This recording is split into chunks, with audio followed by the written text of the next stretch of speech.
हाँ जी, नमस्कार भी सभी को। कैसे हो सारे? उम्मीद है सब स्वस्थ होगे, मस्त होगे और अच्छे से चल रही होगी पढ़ाई भी।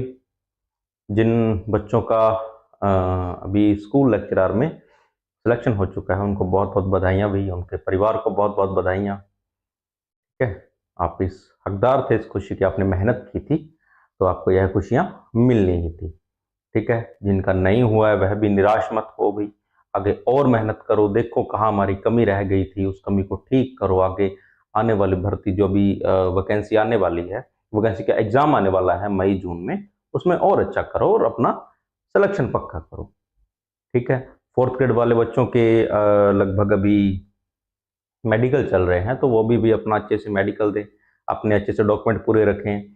ऐसा ही एग्जाम हो चुका है तो आगे उसमें जो बच्चे हैं वो अपने फिजिकल की और वो सब तैयारियां पूरी रखें। मतलब आगामी जो एग्जाम है वो भी, और जिनके एग्जाम हो चुके हैं वो भी अपनी तैयारी अच्छे से रखें। ठीक है, तो आज काफी दिनों बाद हम एक क्लास लेके आए हैं राजस्थान की कला और संस्कृति की।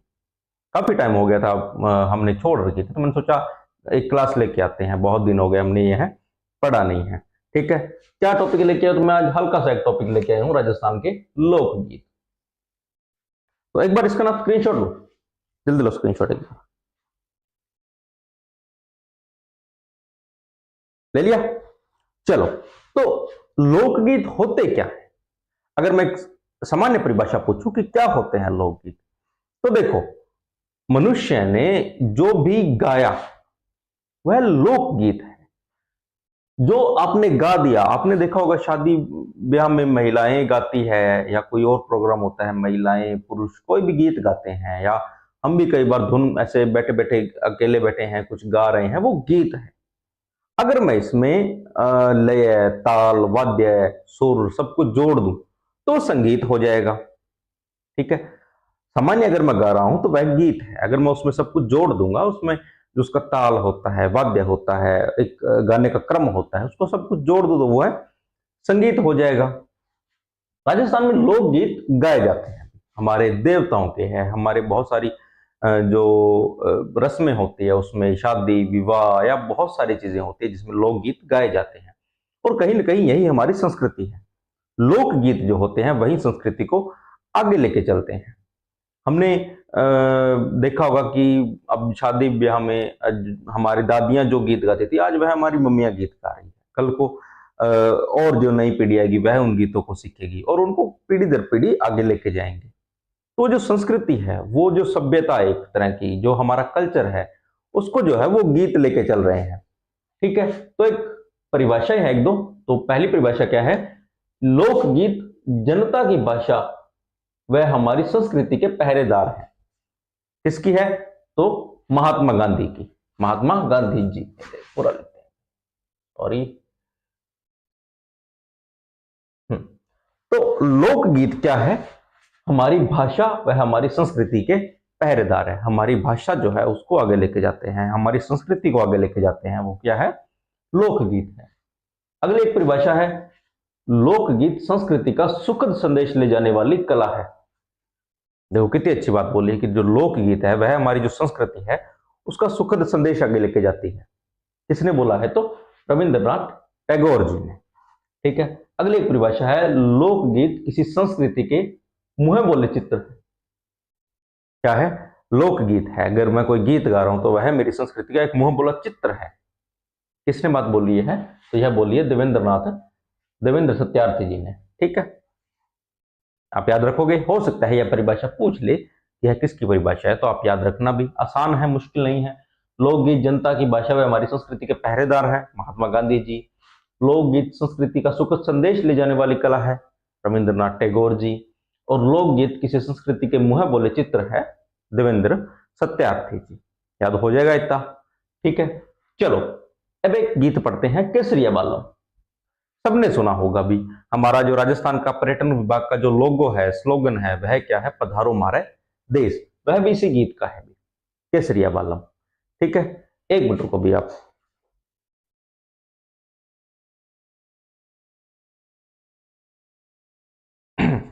हाँ, चलो, तो यह राजस्थान का राज्य गीत है। क्या है राजस्थान का राज्य गीत? क्या है? केसरिया बालम। पत्नी परदेश गए पति को संदेश भेजती है। क्या है? पत्नी जो है वो परदेश गए पति को संदेश भेजती है। एक ना बहुत अच्छी बात है, मैंने पढ़ी भी है, सुनी भी है, देखी भी है। राजस्थान के जो लोकगीत है उनमें कभी भी वल्गरिटी नहीं आती है। आपने बिहार के, हरियाणा के सॉन्ग देखे होंगे, जीजा साली की मजाक जो होती है, देवर भाभी की जो होती है, वह कभी भी राजस्थानी गीतों में आपको मिलेगी ही नहीं। वल्गरिटी नहीं है। जीजा साली वाली है, देवर भाभी वाली है, वो आपको उधर मिल जाएगी, उनका कल्चर है, उनको वो गीत उनके गाए जाते हैं। पर राजस्थान के गीतों में ऐसा कभी भी, और अगर आपको कभी सीमावर्ती राज्यों में देखने, सीमावर्ती जिलों में देखने को मिल जाए, जैसे जो हरियाणा के सीमावर्ती जिले हैं या यूपी के सीमावर्ती जिले हैं, तो वहां भी वो है कि कहीं ना कहीं उन राज्यों का ही इधर प्रभाव है, देखने को मिल रहा है, इसलिए वहां ऐसे गीत गाए जा रहे हैं। वरना अगर आप पश्चिमी राजस्थान में जाते हो तो ये गीत है ही नहीं, कभी भी नहीं है। भाभी है वो मां समान है, तो कभी भी ऐसे वल्गरिटी वाले गीत होते हैं वो कभी गाए नहीं जाते हैं। ठीक है। एक हमारे गीतों में कभी भी वो नहीं होता कि धोखा दे दिया या छोड़ के चले गए, ऐसा कुछ नहीं है। आपने पंजाबी गानों में देखा होगा, धोखा देना किसी को या कुछ भी होना, वो नहीं है। हमारे यहां पर जो गीत है वह पति पत्नी के प्रेम से जुड़े हुए हैं। अगर प्रेम के गीत है, देखो अलावा बहुत सारे गीत है, प्रेम के अलावा भी बहुत सारे गीत हैं, मैं ऐसे नहीं बोल रहा हूं कि और गीत ही नहीं है, पर अगर कभी प्रेम की बात आई है तो वह हमेशा सॉरी भी पति और पत्नी से ही जुड़े हैं। कभी भी उनमें गलत कुछ आया नहीं है। ठीक है।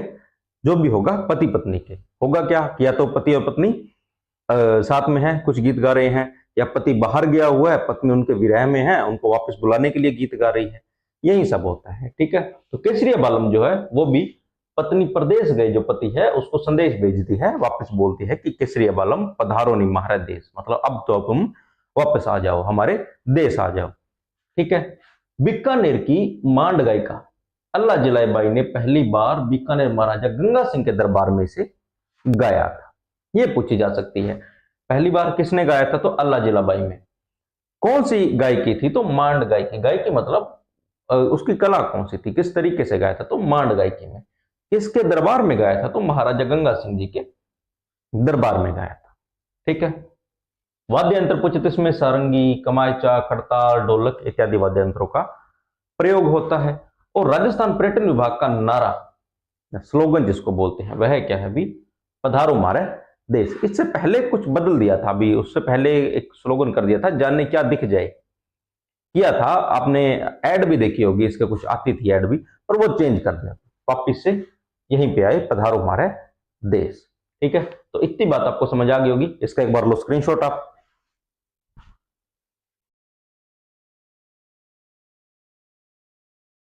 हो गया। चलो अब पढ़ते हैं हम गीत। तो शुरू करते हैं हम विवाह संबंधी गीतों से। किससे? विवाह संबंधी। विवाह के समय कौन कौन से गीत गाए जाते हैं, हम अलग अलग गीत पढ़ेंगे। विवाह संबंधी गीत होते हैं, जाति विशेष संबंधी गीत होते हैं, स्थान विशेष संबंधी गीत होते हैं, अलग अलग पढ़ेंगे। सबसे पहले पढ़ते हैं विवाह संबंधी गीत।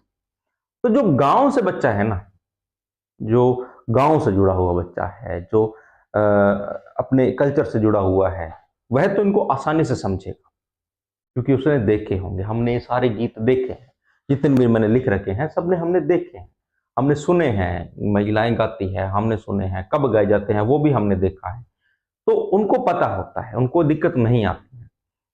शहरी जो बच्चे हैं, जिन्होंने कहीं न कहीं इस कल्चर को एक तरह से भुला दिया है, उनको दिक्कत आएगी, उनको पढ़ने में भी, याद करने में भी और समझने में भी। फिर भी मैं कोशिश करूंगा आपको आसानी से समझाने की, आसान तरीके से समझाने की। ठीक है। तो पहला गीत है, देखो विवाह संबंधी गीत हम पढ़ेंगे। ठीक है। तो पहला है सेंजा।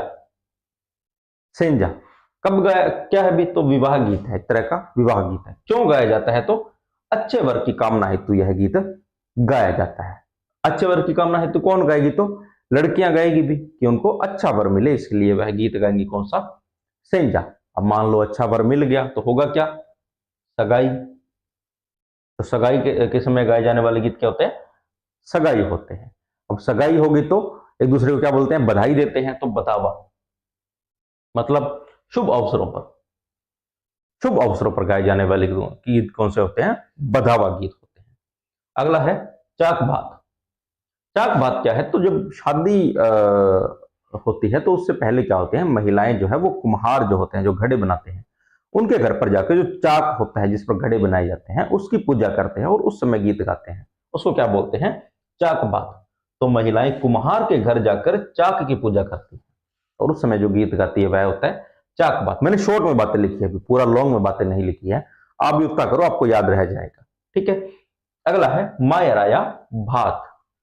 सबने सबको पता है भी, जो दुल्हा या दुल्हन की माँ होती है वह विवाह से कुछ दिन पहले अपने पीहर जाके भात टेक के आती है और वापस जब आता है तो वो जो उनका भाई होता है, मतलब दुल्हा या दुल्हन का मामा होता है, वह भात भरता है, तब यह गीत गाए जाते हैं।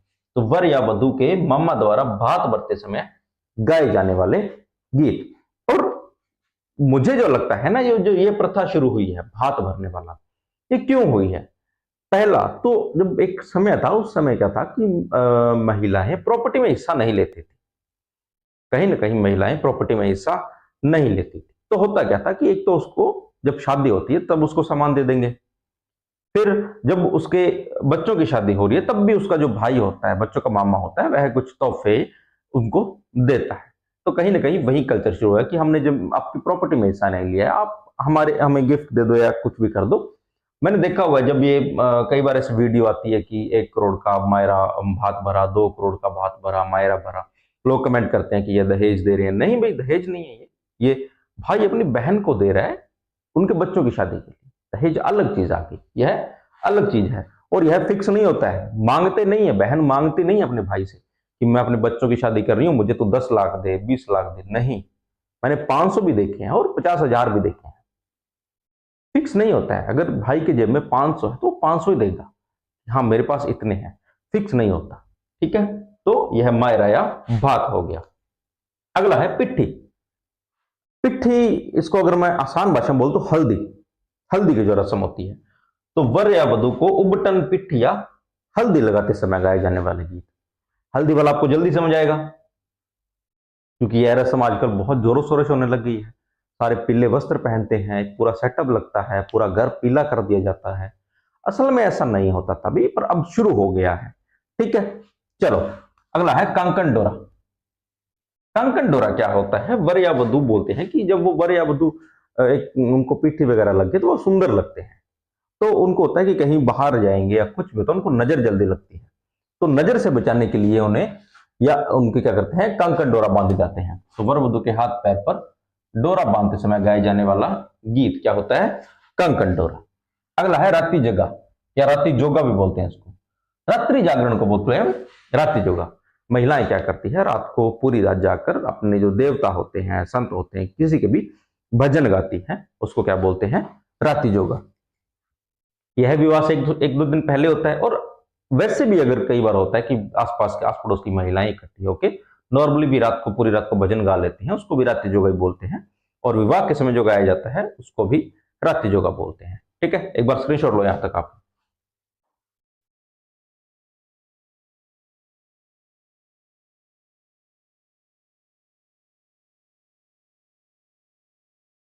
हो गया, चलो समझ आ गया रात्रि जोगा। अब घोड़ी। तो जब वर निकासी होती है, जब वर की निकासी होती है उस समय जो गीत गाया जाता है वह घोड़ी है। तो वर की निकासी के समय गाए जाने वाला गीत घोड़ी। अगला है तोरण। वर जब वधु के घर पहुंचता है तब घर में प्रवेश से पहले, घर में आएगा भाई, घर में प्रवेश से पहले लकड़ी का तोरण बांधा जाता है। होता क्या है ना कि जब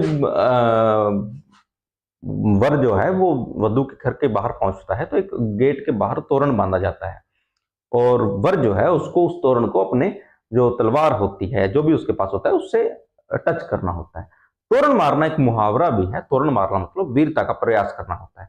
आजकल तो तोरण बहुत नीचे बांध दिए जाते हैं, दूल्हा से आराम से नीचे खड़ा खड़ा भी उसको मार देता है। पर मैंने, अगर आपको याद हो, मैंने जब लोक देवता पढ़ाए थे तो मैंने आपको पाबूजी पढ़ाए थे। पाबूजी को पढ़ाते समय मैंने आपको बताया था कि तोरण जो था वो बहुत ऊंचा बांध दिया था, ऊंचा बांधा था, तो वो केसर काल में जो उनकी घोड़ी थी वो आगे के पैर ऐसे कंगूरे पर रखती है और वो पूरा ऊपर होकर तोरण लगाते हैं। यह कहीं ना कहीं वीरता प्रकट करने का है कि हमने तोरण ऊंचा बांधा है, आप लगा के दिखाओ उसको। पर आजकल वो है नहीं, भी केवल रस्म बची है, तो तोरण नीचे सा ही बांधते हैं, वो उसको आराम से लगा देता है। पर असल में जो था वो तोरण ऊंचा बांधा जाता था, इसलिए तोरण मारना मुहावरा है, और तोरण मारना मुहावरे का अर्थ होता है वीरता प्रदर्शन करना। ठीक है, तो तोरण समझ आ गया। अगला है बन्ना बन्नी। यह सामान्य है, वर वधु के लिए गाए जाने वाले गीत क्या होते हैं भी? बन्ना बन्नी। बन्ना वर को बोलते हैं और बन्नी वधु को बोलते हैं। अगला है जला। तो जो महिलाएं होती है वो बारात का डेरा देखने जाती है। आजकल हो गया कि शादियां पैलेस में होती है, पहले नहीं होती थी। पहले बारात आ गई है, यहाँ रुकी हुई, एक डेरा होता था गांव में। अक्सर तो वो सरकारी स्कूल होते थे गांव वाले, वहां पे पूरी बारात को ठहराया जाता था। तो जो महिलाएं हैं वो बारात देखने जाती थी। ठीक है, तो वो बारात देखने जब जा रही हैं, वो डेरा देखने जा रही है बारातियों का, उस समय जो गीत गाती थी उसको क्या बोलते थे? जला। अगला है कामण गीत। अब बोलते हैं कि जो दूल्हा होता है वह, जब दूल्हा मतलब एक वेश में होता है दूल्हे के, तो वह बहुत सुंदर लगता है। सुंदर लगता है तो उसको, उस पर जादू टोने का खतरा होता है, नजर लगने का खतरा होता है। तो उसको जादू टोने से, नजर से बचाने के लिए गीत गाया जाता है कामण गीत। तो वर को जादू टोने से बचाने के लिए गाया जाने वाला गीत कामण गीत। ठीक है, अगला है सीठने। तो विवाह के अवसर पर महिलाओं द्वारा गाए जाने वाले हंसी मजाक व गाली भरे गीत। जब विवाह होता है, तो जब मैंने जहां देखा था कि शादी वगैरह होने के बाद जब दूल्हा और बाकी सारी बारात बैठी होती है, तो जो महिलाएं होती है आस पड़ोस की, परिवार की, वह सब इकट्ठी होकर गाली भरे गीत गाती हैं। अब गालियां किसको दे रही है? तो जो बाराती बैठे हैं उनको, जो दूल्हा है उसको, दूल्हे के दोस्त बैठे हैं उसको, उनको गालियां देती है भी। और वो गीत के माध्यम से देती है, ऐसे बैठे गालियां नहीं निकाल रही, वो गीत के माध्यम से गालियां देती है, और वो बहुत अच्छा लगता है। अब तो काफी टाइम हो गया, मैंने सुना नहीं है ये चीज, बट कब जब भी पुरानी जो शादी की कैसेट देखते हैं, कोई मूवी बनाई होती है वो देखते हैं, तो उसमें सुनाई देता है, साफ साफ सुनाई देता है कि हाँ ये गालियां दे रही हैं। ठीक है, एक पूरा हंसी मजाक वाला माहौल होता है, और कोई बुरा भी नहीं मानता उस चीज का। ठीक है, तो जो गालियों भरे गीत कौन से होते हैं अभी? सीठने। अगला है कमर कलेवा। कमर कलेवा, कलेवा मतलब खाना होता है, खाना खाने को बोलते हैं कलेवा। तो दूल्हे के साले द्वारा खाना खिलाते समय गाए जाने वाला गीत। दूल्हे का जो साला होता है, जब वो खाना खिलाता है दूल्हे को, उस समय महिलाएं जो गीत गाती है उसको बोलते हैं कमर कलेवा। अगला है दुपट्टा। तो दूल्हे की सालियों द्वारा गाए जाने वाला गीत। यह भी रस्म होती है, भी कभी देखना, जो दूल्हे की साली होती है वह दूल्हे के ऐसे घुटने पर एक तरह से बांधने की कोशिश करती है। आप कभी देखना भी, अब मैं समझा नहीं सकता आपको, पर दूल्हे की सालियों द्वारा गाए जाने वाले कौन सा होता है भी? दुपट्टा। अगला है फलसड़ा। ये क्या है? तो विवाह में अतिथियों के स्वागत के लिए गाए जाने वाले गीत। जो अतिथि है उनके स्वागत में जो गीत गाए जाते हैं उनको क्या बोलते हैं?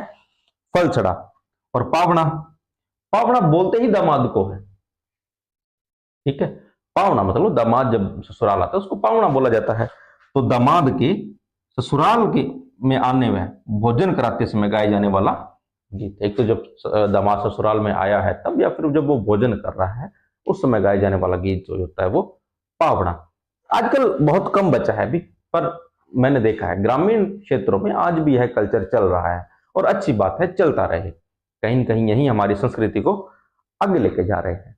और आने वाली पीढ़ी जो है, मैं उनसे रिक्वेस्ट करूंगा कि आप भी कहीं न कहीं इस जो संस्कृति, यह हमारा जो कल्चर है, इसको संजोए रखो, इसको साथ में लेके चलो। दूसरा भी पढ़ो भी, मैं नहीं बोलता कि आप हिंदी मत बोलो, इंग्लिश मत बोलो, बोलो, पर इसको भी साथ लेके चलो। आप पंजाबी गाने सुनो, आप हिंदी गाने सुनो, आप जो भी आपको मन करे सुनो, बट कहीं ना कहीं आप राजस्थानी गीतों को भी संजोए रखो, इनको मत भूलो। ठीक है, ये मेरी आपसे रिक्वेस्ट रहेगी, दरख्वास्त रहेगी। ठीक है, तो यहां तक एक बार स्क्रीनशॉट लो भी जिन्होंने नहीं लिया। कोयलड़ी गीत क्या है भी? मेवात क्षेत्र का गीत है, जिसमें पुत्री को विदा करते समय गाया जाता है।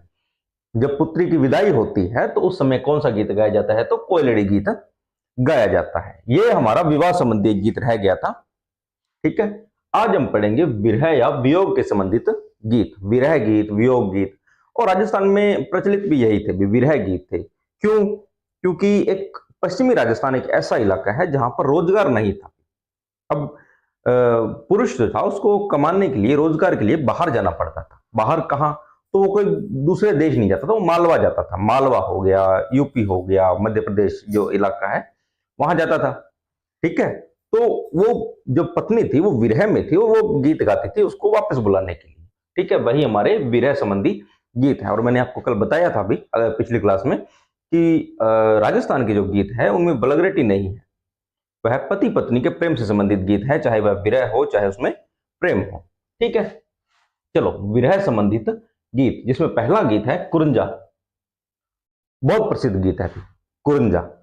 कुरंजा पक्षी होता है भी, एक साइबेरियन क्रेन जिसको हम बोलते हैं, पक्षी होता है, उसके माध्यम से गीत गाए जाते हैं। तो कुरंजा पक्षी के माध्यम से महिला अपने विदेश गए पति को संदेश भेजकर घर वापस बुलाती है। अब विदेश कहां, तो मालवा, मालवा हो गया, आपका मध्य प्रदेश वाला इलाका है, यूपी हो गया, वहां काम करने के लिए जाता था अभी। ठीक है, तो कुरंजा पक्षी के माध्यम से महिला विदेश गए पति को संदेश भेजकर घर वापस बुलाती है। यह हो गया आपका कुरंजा गीत। ठीक है, बहुत बार पूछ लिया जाता है कि कुरंजा पक्षी के माध्यम से जो स्त्री अपने प्रदेश के पति को वापस बुलाती है, तो यह किस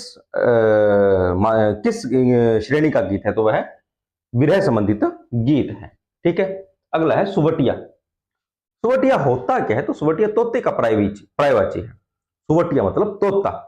तो मेवाड़ क्षेत्र में भील स्त्री, दो देखते, मेवाड़ क्षेत्र और भील स्त्री अपने पति को सुवटिये के माध्यम से संदेश भेजती है, और बात वही है कि घर वापस आ जाओ। केसरिया वालम क्या था, उसमें भी तो यही था, केसरिया वालम पधारो नि महाराज देश, पत्नी प्रदेश गए पति को घर वापस बुला रही है, वही चीज है। ठीक है, तो मेवाड़ क्षेत्र में भील स्त्री अपने पति को सुवटिये के माध्यम से संदेश भेजकर घर वापस बुलाती है। सुवटिया होता क्या है, तो तोता होता है। दो बातें पूछ सकता है, सुवटिया कौन सी जाति की महिलाएं गाती है, तो भील। कौन से क्षेत्र का प्रसिद्ध है, तो मेवाड़ क्षेत्र का। ठीक है, अब चीज देखो ना, उन्होंने पक्षियों का या फिर पशुओं का मानवीकरण कर दिया है। कुरंजा के माध्यम से, सुवटिये के माध्यम से कहीं ना कहीं संदेश भेजे जा रहे हैं, मतलब पक्षियों का भी पशुओं का भी मानवीकरण कर लिया गया है। अगला है कागा। ये लो एक और आ गया, कागा। कागा मतलब कौवा। और कोए वाला तो मैं बोलता हूं कि हर गांव में देखना भी, कि कई बार होता है कि बचपन में जब गर्मी की छुट्टियां हो गई तो घर के ऊपर जैसे कौवा बोल रहा है, तो मम्मी बोलती थी कि कौवा बोल रहा है, उसको उड़ा, शायद तेरे मामा लेने के लिए आ रहे हैं, मतलब मेहमान आएंगे। तो कोए को देखकर संबोधित करके यह गीत गाया जाता है तथा मेहमान आने का अनुमान लगाया जाता है। आज भी महिलाएं ऐसे अनुमान लगाती है कि शायद कौवा बोल रहा है, आज मेहमान आने वाले हैं। तो कागा गीत जो है कोए को संबोधित करके गाया जाता है और मेहमान आने का अनुमान लगाया जाता है। ठीक है, एक बार यहां तक स्क्रीनशॉट लो भाई।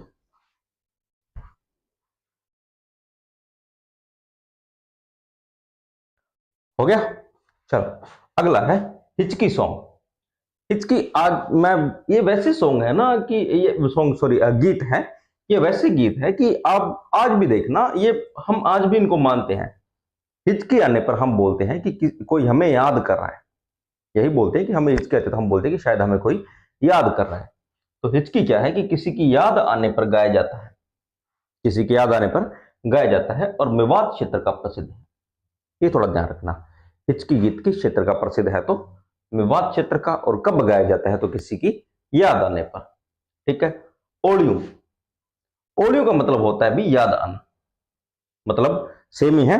ओलियो का अर्थ है याद आना, ओलियो का अर्थ है याद आना। तो बेटी की विदाई के समय यह गीत गाया जाता है। दो गीत देखो, बेटी की विदाई के समय कोयलडी भी गाया जा रहा था और ओलियो भी गाया जा रहा है। और ओलियो का अर्थ क्या है, याद आना।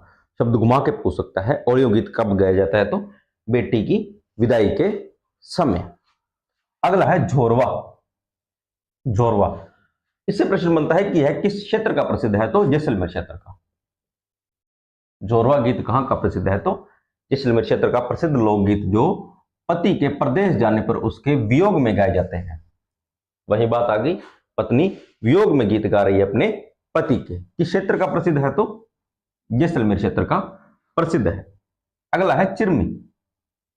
चिरमी एक पौधा होता है, ठीक है। आप अगर किसी ने नहीं देखा है तो गूगल पे जाओ, आजकल एक अच्छा ऑप्शन होता है गूगल वाला, उस पर डालो चिरमी का पौधा, आपको दिख जाएगा, ठीक है। राजस्थानी सॉन्ग भी बने, अभी आप सुना होगा, चिरमीरा डाला चार बारी जाऊं चिरमीन है, ठीक है, ये सॉन्ग सुना होगा। तो चिरमी एक पौधा होता है जिसके लाल रंग के बीज लगते हैं, देखना कभी। और यह है मालवा, जो पूर्वी मैदान है, जो राजस्थान का पूर्वी मैदान है, जो मालवा के सटकर जो एरिया लगा हुआ है, वहां पर यह मिलता है।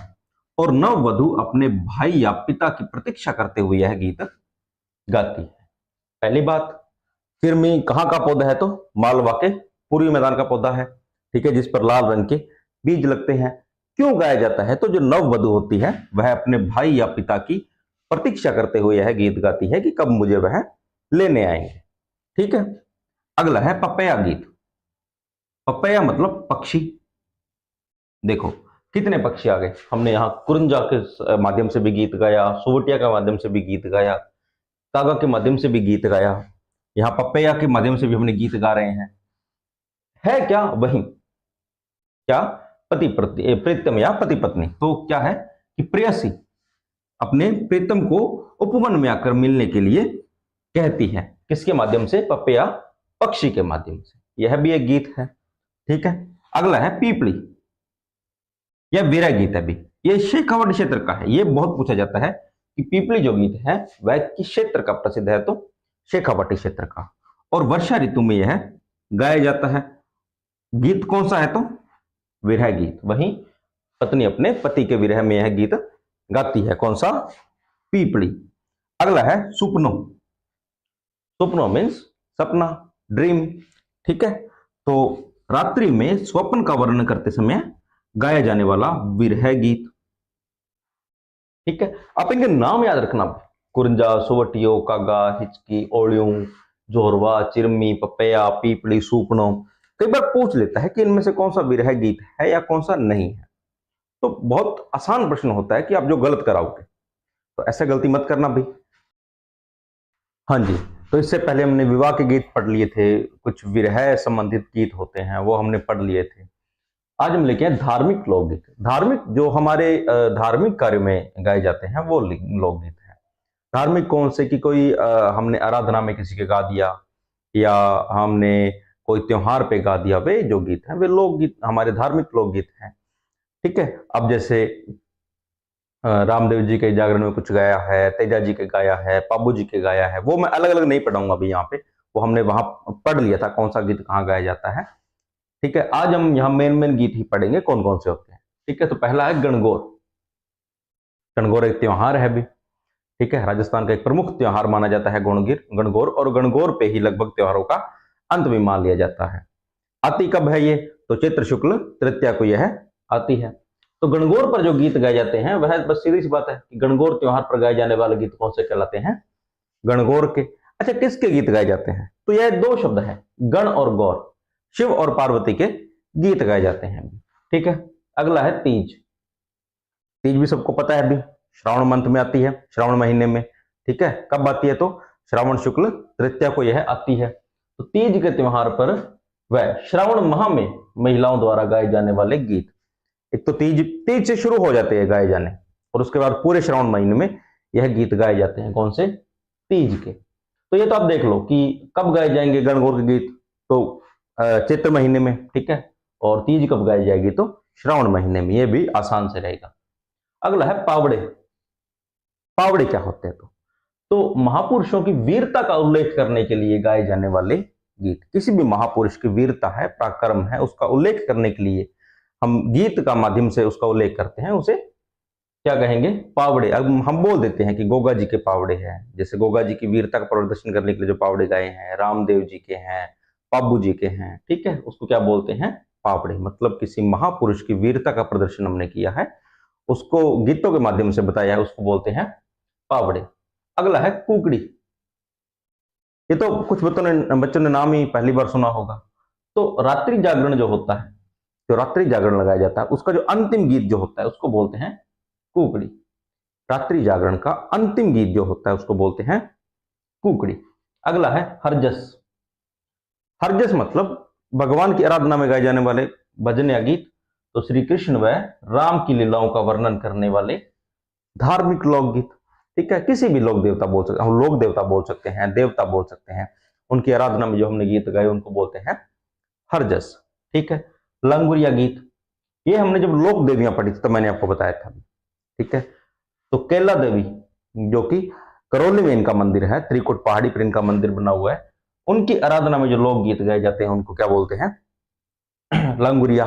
ठीक है, एक जनजाति भी है भी, वो एक गीत गाती है। और चैत्र शुक्ल अष्टमी को यहाँ लक्खी मेला भरता है, ये मैंने सोचा आपको दोबारा याद करवा दूं। तो धार्मिक लोकगीत हमारे ज्यादा नहीं थे, गणगौर, तीज, पावड़े, कुकड़ी, हरजस और लंगुरिया गीत। ठीक है, एक बार लो स्क्रीनशॉट इनका।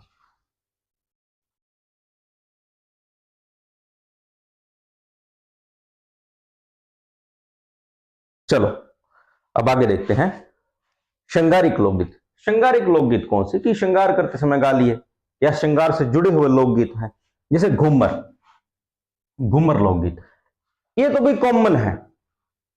ठीक है, महिलाओं को बोल दे कि नाचो तो ले दे के यही बचता है घूमर। यह लोकगीत भी है और लोक नृत्य भी है, दोनों है। अगर बोल दे कि घूमर कौन गाता है तो महिलाओं द्वारा गाया जाता है, घूमर नृत्य कौन करता है तो महिलाओं द्वारा किया जाता है। तो महिलाओं द्वारा गाए जाने वाला गीत और गीत के साथ साथ नृत्य भी किया जाता है। ठीक है, घूमर गीत भी है और घूमर नृत्य भी है। दोनों कब किया जाता है तो महिलाओं के द्वारा किया जाता है, और कब तो देखना भी है। वैसे तो हर अवसर पर किया जाता है, कोई इसके लिए अवसर है नहीं, इससे कभी प्रश्न आता नहीं है कि यह कौन से अवसर पर किया जाता है। ठीक है, यह विवाह में भी किया जाता है, त्योहार में भी कर लिया जाता है, वैसे कोई फंक्शन है तो भी कर लिया जाता है। कौन सा? घूमर गीत। और गीत भी तभी गा लिया जाता है और नृत्य भी उसी समय कर लिया जाता है, या ऐसे बोल सकते हैं कि घूमर नृत्य करते समय गीत भी गाया जाता है। अगला है लूर। तो यह है राजपूत महिलाओं द्वारा गाए जाने वाला गीत। राजपूत महिलाएं जो गीत गाती है उनको क्या बोलते हैं? लूर। ठीक है, अगला है कांगसियो। अच्छा, कांगसियो बागड़ी जो बच्चे हैं या ग्रामीण जो बच्चे हैं उनको तो समझ आ गया होगा भी कांगसियो किसको बोलते हैं। कंगी, हम जिनसे बाल ठीक करते हैं या बाल संवारते हैं उसको बोलते हैं कंगी, जिसको हम बोलते हैं। तो उस पे गीत बना हुआ है। देखो हमने किस किस चीजों का मानवीकरण कर लिया है, हमने पक्षियों का, पशुओं का मानवीकरण कर लिया, हमने कोए के माध्यम से गीत गाए हैं, हमने कुरंजा के माध्यम से गीत गाए हैं, हमने तोते के माध्यम से गीत गाए हैं। इडोनी एक गीत है, इडोनी जो मटका उठाते हैं ना, उस टाइम सिर पर रखी जाती है कि मटका सिर में चुभे नहीं, उस पर भी हमने गीत बनाए हैं। हमने कांगसे पे गीत बनाए हैं। अगला देखो काजलियो, काजल जो होता है उस पर भी गीत बनाए हैं। मतलब प्रकृति का या वस्तुओं का, पशु पक्षियों का मानवीकरण कर लिया गया है, उन्हें एक मानव के रूप में अपना लिया गया है। ठीक है, देखो कंगसियो, तो यह एक श्रृंगारिक गीत है और कंगे को संबोधन करके गाया जाता है, बस इतना ही बहुत है। कंगसियो गीत कंगे को संबोधन करके गाया जाता है, और यह ध्यान रखना यह एक श्रृंगारिक गीत है और आसान है भी। ये कंगा जो होता है वो किस काम आता है? श्रृंगार करने के, तो श्रृंगारिक गीत है। ठीक है, ये गीत भी लिखा है भी, मारे छैल बमर लो कंगसियो पनिहारा ले गई। ठीक है, सुनना भी आपको यूट्यूब पे मिल जाएगा ये गाना, कभी यूट्यूब पे डालो कंगसियो गीत, आपको पूरा सुनने को मिलेगा और सुनना भी अच्छा लगता है इन गीतों को सुनना। अगला है काजलियो।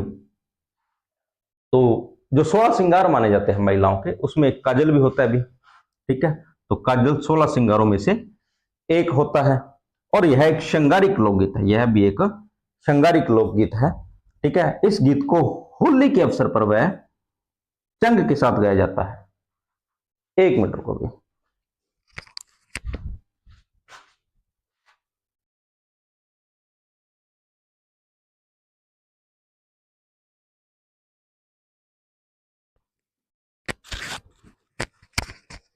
हाँ, ठीक है, तो काजलियो जो कि काजल एक 16 श्रृंगारों में से एक है। ठीक है, यह एक श्रृंगारिक लोकगीत है। होली के अवसर पर वह चंग के साथ गाया जाता है। चंग क्या होता है? होली के समय यह वाद्य यंत्र होता है जो होली के समय बजाया जाता है। कौन सा गीत है? काजलियो। होता क्या है? काजल होता है भी। अब काजल क्या होता है ये आप नरेंद्र सर आपको बता चुके हैं, क्या होता है काजल, कैसे बनता है, क्या काम आता है। अगर आपने क्लास नहीं देखी है, आप वापस एक बार जाओ, प्लेलिस्ट में आपको क्लास मिल जाएगी, देखो काजल क्या होता है। पर गीत जो है काजलियो वह एक राजस्थानी लोकगीत है। ठीक है, तो यहां तक लो स्क्रीनशॉट एक बार।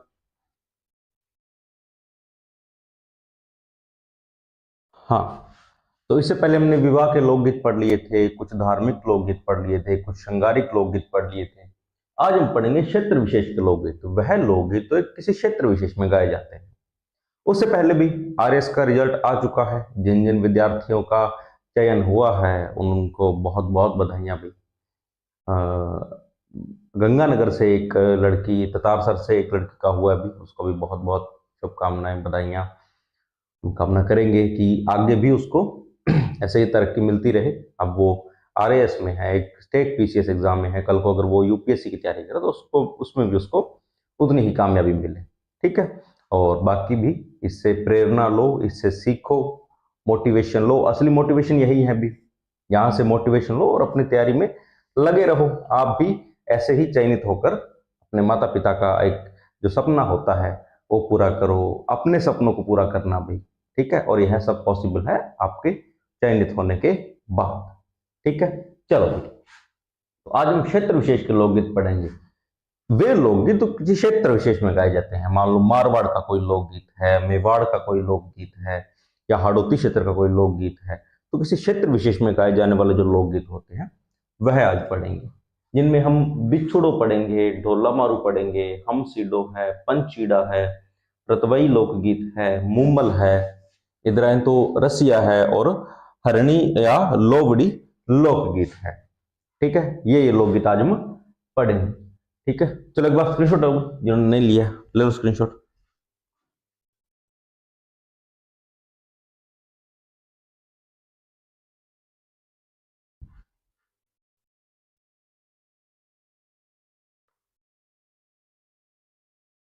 हो गया, चलो। तो पहला है बिच्छुड़ो। बिच्छुड़ो मतलब बिच्छू जो होता है, अभी सबने देखा हुआ बिच्छू, उसी पे बना हुआ गीत है। हड़ौती क्षेत्र का लोकगीत है। इस गीत में है क्या, तो एक महिला है, उसको बिच्छू ने काट लिया है, और वह अब अपने पति को बोल रही है कि मुझे तो बिच्छू ने काट लिया है, मैं तो मर जाऊंगी और तुम दूसरी शादी कर लेना। भली औरत थी भी, वरना आजकल को आप टाइम देख ही रहे हो, पॉसिबल ही नहीं है। चलो, बिछुड़ो तो हाड़ौती क्षेत्र का लोकगीत है। कहाँ का है?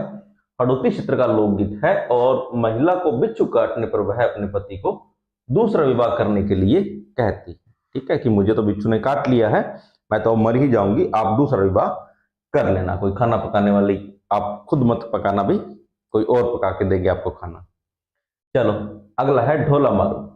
ढोला मारू सिरोही का लोकगीत है, अभी सिरोही क्षेत्र का लोकगीत है। सिरोही के आसपास में इलाकों में गाया जाता है, और आप सब ने ढोला मारू के बारे में सुना होगा। ढोला मारू है, उनकी एक प्रेम कहानी है, उसी पे आधारित एक गीत है ढोला मारू। किसकी है भी? ढोला मारू की प्रेम कहानी पर आधारित है। गाता कौन है इन्हें? तो इसे ढोली जो जाति होती है, ढाडी, ढाडी या ढोली जाति होती है, उन जाति के लोगों द्वारा इस गीत को गाया जाता है। ठीक है, अगला है हम सीडो। इसका पूछ लिया जाता है कई बार। हम सीडो कहाँ का है? तो मेवाड़ क्षेत्र का।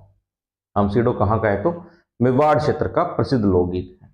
और भील महिला पुरुष इसको साथ में गाते हैं। ये प्रश्न पूछ सकता है कि कौन सा गीत है जिसे भील महिला और पुरुष साथ में मिलकर गाते हैं, तो कौन सा है भी?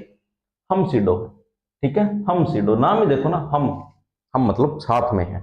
कौन? भील महिला और पुरुष। ठीक है, अगला है पंचीड़ा। ठीक है, तो हाड़ौती व ढूंढाड़ क्षेत्र का प्रसिद्ध लोकगीत है। अब मेरा एक क्वेश्चन है आपसे, आप मुझे कमेंट में जरूर रिप्लाई करना कि जो पंचीड़ा लोकगीत है वह राजस्थान के कौन से क्रांतिकारी इस गीत को गाते थे भी? आपको जवाब, कुछ बच्चों को तो दिमाग में आ गया होगा कि हाँ वो नाम है, हमने देखा हुआ है, हमने सुना हुआ है, हमने पढ़ा है उस नाम को, पंचीड़ा गीत गाते थे वो। तो आप मुझे कमेंट करके बताना भी। ठीक है, अगला है रतवई लोकगीत। कौन सा? रतवई लोकगीत। तो यह मेवात क्षेत्र, जो अलवर भरतपुर वाला क्षेत्र है, वह कौन सा है? मेवात क्षेत्र। तो मेवात क्षेत्र का प्रसिद्ध लोकगीत है। एक मिनट रुकना भी।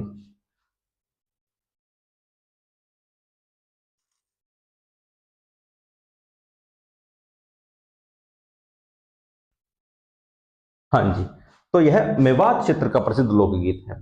देखो इनमें सब में क्षेत्र विशेष है। जैसे बिछुड़ा था वो हाड़ौती क्षेत्र का था, ढोला मारू था वो सिरोही क्षेत्र का था, हमसिडो था वो मेवाड़ क्षेत्र का था, पंचिड़ा आ गया हड़ौती और ढूंढाड़ क्षेत्र का, रतवई आ गया मेवात क्षेत्र का। तो ये मिलान वाले भी दे सकता है, एक साइड में आपको लोकगीत लिखेगा, दूसरी तरफ क्षेत्र लिख देगा, आप मिलान करो।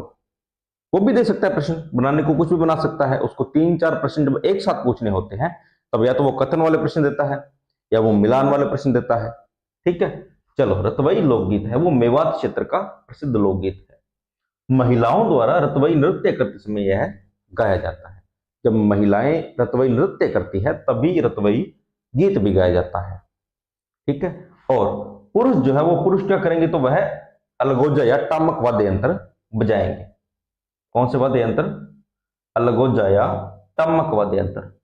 जब मैंने आपको वाद्य यंत्र करवाए थे तब मैंने दोनों आपको करवा दिए थे। अगर आपने नहीं देखे तो आप प्लेलिस्ट में जाओ, हमारी जो प्लेलिस्ट बनी है उसमें जाओ, आपको वाद्य यंत्र का जो पूरी क्लासेस है 3-4 क्लासेस आपको मिल जाएगी, आप वहां आसानी से देख सकते हो, हमने अच्छे से करवा दिया है। ठीक है, तो पुरुष क्या करते हैं? अलगोजा व टामक वाद्य यंत्र बजाते हैं। महिलाएं क्या करती है? वो रतवई नृत्य करते समय समय यह गीत गाती है। ठीक है, कौन सा? रतवई गीत। अगला है मुम्मल। मुम्मल भी आपने बहुत सुना हुआ नाम, मुम्मल नाम सुना हुआ है, मुम्मल की आपने किताबें देखी हुई है, बहुत सारी किताबों पे इस नाम से चलती है अभी, मुम्मल नाम से। तो जैसलमेर क्षेत्र का प्रसिद्ध लोकगीत है अभी। कहाँ का? पहली बात तो यह है जैसलमेर क्षेत्र का प्रसिद्ध लोकगीत है। मुम्मल थी कौन? तो मुम्मल जो है वह लोद्रवा के जैसलमेर की राजकुमारी थी। लोद्रवा जो है वह जैसलमेर में क्षेत्र है। ठीक है, तो वहां की राजकुमारी थी। अब राजकुमारी है तो राजकुमार भी होगा। तो महेंद्र जो कि अमरकोट, अमरकोट कहाँ है? अभी वर्तमान पाकिस्तान में है। पहले तो अब आप देखना लगभग राजस्थान की जो बारात जाती थी ना वो अमरकोट ही जा रही है। रामदेव जी की देख लो, पाबू जी की देख लो, वो अमरकोट ही गई है सारी। ठीक है, तो हमारे वाले उधर ही जा रहे थे सारे। अब वर्तमान में वो पाकिस्तान में है अभी। तो मुम्बल कहाँ की थी भी? लोद्रवा की, जो कि जैसलमेर में है, वहां की राजकुमारी।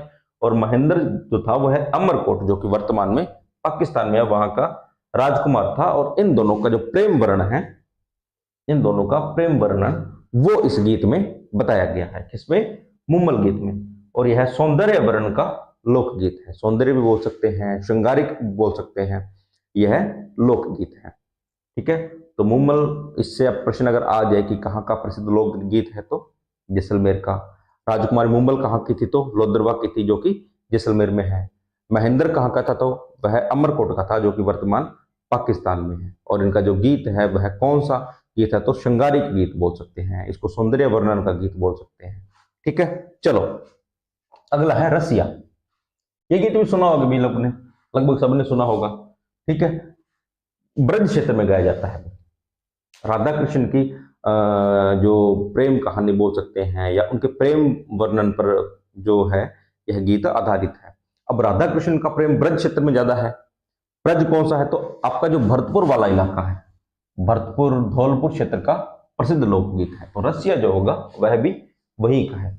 अब ब्रज क्षेत्र है जो मूल रूप से कहां पर है भी? उत्तर प्रदेश में है। तो यह मूल रूप से उत्तर प्रदेश का लोकगीत है। आप जोड़ सकते हो बातों को कि रसिया जो है वह ब्रज क्षेत्र का लोकगीत है। ब्रज क्षेत्र राजस्थान में कहा है तो भरतपुर धौलपुर में है। अब भरतपुर धौलपुर में तो बहुत थोड़ा हिस्सा आता है इसका। बाकी ब्रज क्षेत्र कहाँ है? तो बाकी उत्तर प्रदेश में है। तो रसिया कहाँ का मूल गीत है भी? उत्तर प्रदेश का मूल गीत है। ठीक है, होली पर बम वाद्य यंत्र के साथ गाया जाता है। आपने देखा होगा ब्रज की होली, ब्रज की होली, वृंदावन की होली। ठीक है, तो वहां की जो होली है वह बहुत प्रसिद्ध होती है, देखा होगा। तो तब यह कौन सा गीत गाया जाता है भी? रसिया गीत गाया जाता है। कब? होली पर। और वाद्य यंत्र कौन सा? बम वाद्य यंत्र के साथ यह गाया जाता है। एक मिनट रुकना।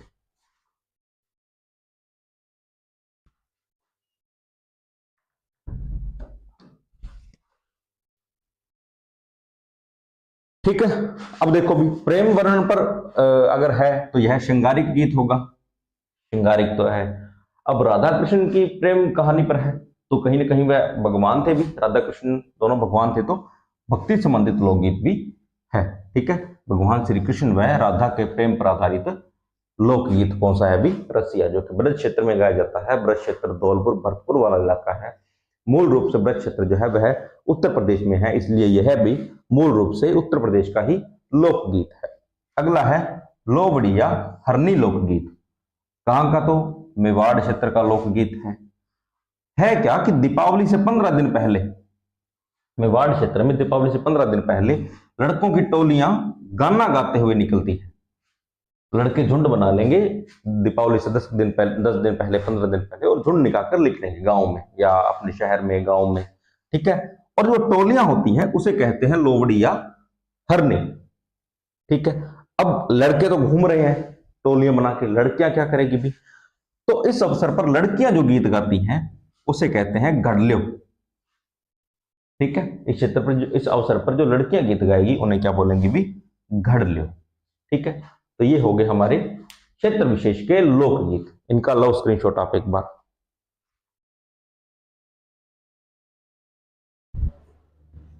हो गया? चलो, तो अन्य प्रमुख लोकगीत, अब जो इन श्रेणियों में जो हमने बताई थी उन श्रेणियों में नहीं आते हैं, वह अन्य लोकगीत है। तो कौन कौन से? तो पहला है मोरिया। सबने सुना होगा भी, एक गीत है ना, मोरिया अच्छो बोल लो रे ढलती रात ने। अब कब गाया जाता है? तो ऐसी लड़की द्वारा गीत गाया जाता है जिसकी सगाई हो गई हो परंतु शादी में देरी हो। किस लड़की द्वारा? कि ऐसी लड़की जिसकी सगाई हो चुकी है पर शादी में देरी है, वह लड़की इस गीत को गाती है भी। कौन सा? मोरिया गीत। चलो, अगला है गोरबंद। एक मोरिया तो आजकल तो वो फेमस हो गया था ना कोरोना में, कि जिसको मार पड़ी है वो मोरिये बोल गए, वो अलग है भी, और ये मोरिया गीत है। अगला है गोरबंद। गोरबंद होता क्या है? तो गोरबंद जो है वो ऊंट के गले का आभूषण होता है। अगर आपने किसी फेयर में, मेले में अगर ऊंट देखा होगा तो उसके देखना कभी गले में एक डला होता है हार जैसा, उसको गोरबंद बोलते हैं। तो यह ऊंट के गले का आभूषण होता है। अब गीत कैसे बन गया? तो जब ऊंट का श्रृंगार करते हैं तब यह गीत गाया जाता है। अब ऊंट का श्रृंगार क्यों करते हैं भी? तो जो पश्चिमी राजस्थान है वहां पर बैल नहीं चलते, वहां मिट्टी जो होती है रेतीली होती है, उसमें पैर जो होते हैं बैल के पैर तो धसेंगे, वो चल ही नहीं पाएगा। ऊंट के जो पैर होते हैं वह थोड़ी चौड़ाई में होते हैं और गद्देदार होते हैं, इसलिए वो आसानी से चल पाता है। अब वहां के लोगों का जो काम होता है वह सारा ऊंट पे डिपेंडेड हो गया, ठीक है। और वो जो लोग थे वो अब ऊंट को सजाना चाहते हैं। अब सजाए कैसे? तो गले में हार भी डाल देते थे, उसका जो चमड़ी होती है उस पर भी जो उसके जैसे कलाकृति द्वारा उनका डिजाइन बना देते हैं। कभी आप देखना, आप पश्चिमी राजस्थान में जाओ तब उनके ऊंट देखना बहुत सजावट वाले होते हैं, उनके ऊपर चित्रकारी तक की होती है, ठीक है। तो ऊंट के श्रृंगार करते समय कौन सा गीत गाया जाता है? तो गोरबंद। बट गोरबंद होता क्या है? असल में यह ऊंट के गले का एक आभूषण होता है, ठीक है। अगला है पनिहारी या इडोणी। ये भी एक महिला है जिसका पति प्रदेश गया हुआ है, वो पानी भरने जाती है। अब कोई लड़का उसको छेड़ रहा है मान लो, तो वो गीत गाती है, ठीक है। तब जो वो गीत गाती है उसको बोलते हैं पनिहारी। तो पानी भरती समय महिलाओं द्वारा पति धर्म पर अटल रहने के लिए गाए जाने वाला गीत। वो बोलती है कि तू मुझे मत छेड़, चाहे मैं अपने पति धर्म पर अटल रहूंगी, ठीक है। तो कौन सा गीत भाई? पानी भरते समय महिलाओं द्वारा पति धर्म पर अटल रहने के लिए गाया जाता है पनिहारी या इडोणी गीत, ठीक है। अगला है बिणजारा। बिणजारा एक जाति विशेष भी हो सकती है अभी। कौन सी? बंजारे बोलते हैं जिसको, वो जो एक जगह पे ठहरते नहीं है, जो सफर करते रहते हैं, उनको क्या बोलते हैं हम? बंजारे। तो मरु प्रदेश का गीत है पहली बात, मरुस्थलीय प्रदेश का एक गीत है, ठीक है। मरुस्थलीय प्रदेश में वनस्पति कम होती थी, तो जो जनजातियां थी वो धीरे धीरे मतलब एक जगह रुकी, वहां पे थोड़े टाइम रही, वहां पे जैसे जहां वो वनस्पति थी जिसपे वो डिपेंडेंट थे, घास थे, मेन तो घास होता था कि पशुओं को खाने के लिए घास है। अब वो घास जैसे ही वहां से खत्म हुई, वो लोग आगे निकल जाते थे, फिर आगे किसी जगह पे देखते थे कि हाँ यहाँ पर पशुओं के लिए, हमारे लिए पानी है, पशुओं के लिए चारा है, वहां पर रुकेंगे। वहां जब वो सोर्स खत्म होगा तब वो आगे पलायन कर जाएंगे। तो वो जनजाति कौन सी थी भी? बंजारे। तो अब वो एक जगह दूसरे का जा रहे हैं, दूरियां तय करते थे, तब बंजारा और बंजारी जो थे वो संवाद करते थे गीत के माध्यम से। कब करते थे? तो ये ऊंट पर बैठकर गाते हुए लंबी दूरी खुशी से पार करते थे। बंजारा और बंजारी है, दोनों ऊंट पर बैठे हैं, लंबी दूरी तय कर रहे हैं, तो वो जब वो संवाद कर रहे हैं, आपस में बात कर रहे हैं, तो वो गीत के माध्यम से कर रहे हैं, उसको बोलते हैं बिणजारा। अगला है सारंग गीत। तो यह दोपहर के समय में गाया जाता है, दोपहर के समय में गाए जाने वाला गीत। अगला है हलरिया। सुना होगा भी आपने, ठीक है, नहीं सुना तो बता देता हूं। जैसलमेर क्षेत्र का है और शिशु जन्म पर गाया जाता है, बच्चे के जन्म पर यह गीत गाया जाता है। कौन सा? हलरिया गीत। अब 2-3 गीत जो है वो बच्चे के जन्म पर ही है, जैसे घूघरी, यह भी बच्चे के जन्म के अवसर पर गाया जाता है। अब घूघरी होता क्या है? घूघरी एक तरह की डिश भी होती है, अभी खाने का पकवान भी होता है, गेहूं से बनता है। तो जब बच्चे का जन्म होता है तब आस पड़ोस को बुलाकर वो घूघरी का भोजन बनाकर लोगों को खिलाया जाता है, ठीक है, तब यह गीत भी गाया जाता है। गांव वाले होते हैं उनको तो खाई होगी भी घूघरी, बड़ी अच्छी बनती है, ठीक है। और जिन्होंने खाई है वो कमेंट करके बताना कि हाँ सर हमने खाई हुई है। अगला है जच्चा या होल्लर गीत, ठीक है, तो यह पुत्र जन्म पर है। पुत्र जन्म पर कौन सा गीत गाया जाता है? जच्चा या होल्लर। बच्चे के जन्म पर नॉर्मली अगर पूछे तो घूघरी और हालरिया। हालरिया किस क्षेत्र का है? तो जैसलमेर क्षेत्र का लोकगीत है। अगला है छेड़े। ये कब गाए जाते हैं? तो शिशु की मृत्यु पर गाए जाते हैं, ठीक है। चलो अगला है जीरो। जीरो भी एक फसल होती है, आपने देखा होगा, खाया भी होगा, जीरा, ठीक है, एक तरह का मसाला मान लो आप, जीरा होता है। तो वह एक फसल होती है, होती कहां है? पश्चिमी राजस्थान में। जीरा एक फसल होती है जो कि पश्चिमी राजस्थान में होती है। अब इस फसल को देखभाल की बहुत जरूरत होती है, बहुत ज्यादा देखभाल करनी पड़ती है इस फसल की। अब पति फसल बो रहा है, उसने फसल बो ली, अब वो पूरा टाइम खेत में उस फसल को संभाल रहा है, पत्नी घर पे अकेली है, तो यह गीत पत्नी के द्वारा गाया जाता है। कौन सा? जीरा। पत्नी द्वारा अपने पति को जीरा नहीं बोने के लिए कहा जाता है, ठीक है। अरे पाने लिख दिएगा। पत्नी क्या बोलती है इस गीत के माध्यम से कि तुम जीरा मत बोओगे, जीरा बोओगे तो घर से बाहर रहोगे, ठीक है। ये गाना है हमारे कौन सा, एक रुक मैं आपको बताता हूं। हाँ, जीरो जीव रो बेरी, सुनना कभी, जीरो जीव रो बेरी, मत बोइयो रे जीरो, ऐसा कोई गाना है कोई, आप सर्च कर लेना, जीरो जीव रो बेरी, ठीक है। अगला है लावणी। लावणी गीत आपने एक तो सुना होगा कि फसल की जब कटाई करते हैं तब लावणी गीत गाया जाता है, सुना होगा। अब लावणी का अर्थ होता है बुलाना। लावणी का अर्थ क्या होता है? बुलाना। इस गीत के माध्यम से प्रेमी द्वारा अपनी प्रेमिका को बुलाया जाता है। क्या किया जाता है भाई? इस गीत के माध्यम से प्रेमी द्वारा अपनी प्रेमिका को बुलाया जाता है। और फसल काटते समय भी यह गीत गाया जाता है, फसल काटते समय भी लावणी गीत गाया जाता है। तो हो सकता है भी प्रेमी अकेला फसल काट रहा है, भी अब उसको धूप लग रही है, गेहूं काटते समय, सोच लो अब ये महीना चल रहा है अप्रैल का, गर्मी फुल हो रखी है, अभी धूप पड़ रही है, प्रेमी अकेला फसल काट रहा है, तो अपनी प्रेमिका को यह गीत गा के बुला रहा है कि तुम भी फसल कटवा जल्दी जल्दी की, जल्दी ये कटे और मेरा ऐसे पीछा छूट जाए। तो हो सकता है भी प्रेमी अपनी प्रेमिका को फसल काटने के लिए बुला रहा हो, ठीक है। चलो जोक से पाठ, पर लावणी जो है इसका अर्थ बुलाना होता है। इस गीत के माध्यम से प्रेमी द्वारा अपनी प्रेमिका को बुलाया जाता है और फसल काटते समय भी यह गीत गाया जाता है, ठीक है। चलो अगला है केवड़ा। तो केवड़ा एक वृक्ष होता है। क्या होता है? एक वृक्ष होता है जिसके माध्यम से प्रेयसी द्वारा अपने प्रियतम की याद में यह गीत गाया जाता है। जो प्रेमिका होती है वह अपने प्रेमी की याद में यह गीत गाती है। अब वो किसके माध्यम से गीत गा रही है? तो एक वृक्ष के माध्यम से। कौन सा वृक्ष? केवड़ा। मैंने आपको बोला था ना कि राजस्थान के गीतों में प्रकृति का मानवीकरण कर लिया गया, प्रकृति को कहीं ना कहीं मानव से जोड़ लिया गया है, या अपने आसपास की वस्तुओं को मानवीकृत कर लिया गया है। आप देखो गीत, देखो उनके, वो खाने पे बना रखे हैं गीत। पणिहारी, इडोणी। इडोणी क्या होता है? इडोणी एक तरह का एक गोल सा चक्कर होता है जिसको सिर पर रखकर महिलाएं मटके सिर पर रखती है। अब सीधा मटका रखो तो चुभेगा, तो एक इडोणी होती है जो एक गोल बना होता है, उसको सिर पर रखते हैं, फिर उसके ऊपर मटका रखती है, उस इडोणी पे गीत बन गया। गोरबंद एक ऊंट के गले का आभूषण है ये, इस पर गीत बन गया, ठीक है। मोरिया एक मोर पक्षी है, उस पर गीत बन गया। हमने तोते पे, कौवे पे, ठीक है, कंगे पे, काजल पे, सब पे गीत बना लिए।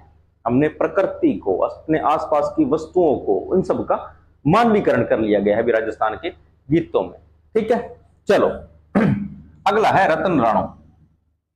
राणे जी अभी अमरकोट के राणा। अब अमरकोट कहाँ है, तो वर्तमान यह है पाकिस्तान में है। मैंने आपको बताया था अभी हमारे लगभग राजाओं की या लोक देवताओं की बारात अमरकोट ही गई हुई है अभी, ठीक है। वर्तमान यह पाकिस्तान में है। तो अमरकोट के राणा रतन सिंह की स्मृति में यह गीत गाया जाता है। राणा कदे तो एक गीत है भी इस पे, ये मैंने सुना भी है एक बार और मुझे थोड़ा दिमाग में आ नहीं रहा है, पर मैंने गीत सुना हुआ है, ठीक है। आप इतना याद रखो कि जो रतन राणो है वह अमरकोट के थे और उनकी स्मृति में कौन सा गीत गाया जाता है, तो रतन राणो, ठीक है। अगला है हर के हिंडोले। हर के हिंडोले कब गाए जाते हैं, तो वृद्ध व्यक्ति की मृत्यु पर, वृद्ध व्यक्ति मृत्यु पर एक हर के हिंडोले गाए जाते हैं। ग्रामीण इलाकों में तभी भी एक कल्चर शेष है, मैंने देखा है जब किसी वृद्ध व्यक्ति की मृत्यु होती है तो सुबह या शाम को औरतें इकट्ठे होकर उस घर पे जाती है और रोज हर के हिंडोले जैसे बोल सकते हैं भजन, नॉर्मली भजन गाते हैं अभी, ठीक है। तो ये हो गए हमारे अन्य लोकगीत। अब कुछ पर्वतीय लोकगीत हैं, उनके केवल नाम है, जैसे पटेलिया, लालर, बिचियो, माछर, नोखिला, थारी ऊंटारी असवारी, नावरी असवारी, असवारी मतलब सवारी, ठीक है। और शिकार गीत आदि मेवाड़ के परिमित क्षेत्रों में आदिवासियों द्वारा गाए जाते हैं, ठीक है। कौन कौन से, तो पटेलिया, लालर, बिछियो, मच्छर, नौखिल्ला, थारी ऊंटारी असवारी, नावरी असवारी और शिकार गीत, ये सारे क्या है, पर्वतीय लोकगीत।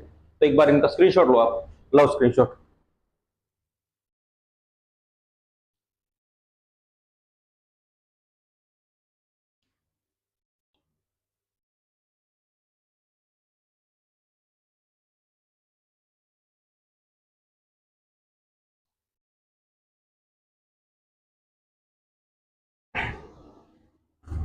ठीक है भाई, हो गया। अब अगली क्लास में हम पढ़ेंगे एक तो लोक गीत गायन की जो शैलियां थी वो पढ़ेंगे और कुछ घराने थे, कौन कौन से घराने में कौन से गीत या संगीत गाए जाते हैं वो पढ़ेंगे, ठीक है। तो यहां तक कर लेना भी, बाकी आपको मिलते हैं अगली क्लास में, तब तक के लिए धन्यवाद।